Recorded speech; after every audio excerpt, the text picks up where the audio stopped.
okay kami ni Mabel. Sige po.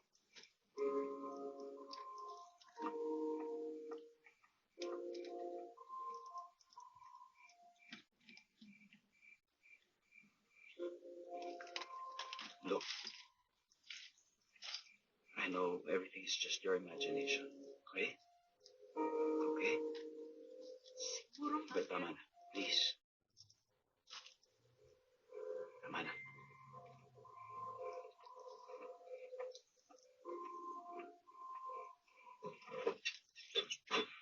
Hindi na gusto ni Ivan ang makeover mo?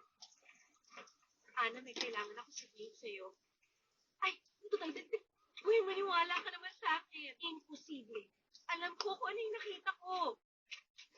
So, nakita mong multo na asawa ng jowa mo. At feeling mo sa kanya yung bag na yan? Hindi ko alam. Ano? Hindi ka sigurado kung minumulto ka nga? Hindi ko alam kung ang bag na to sa asawa ni Ivan. Pero posible eh. Dahil na rin sa naging reaction ni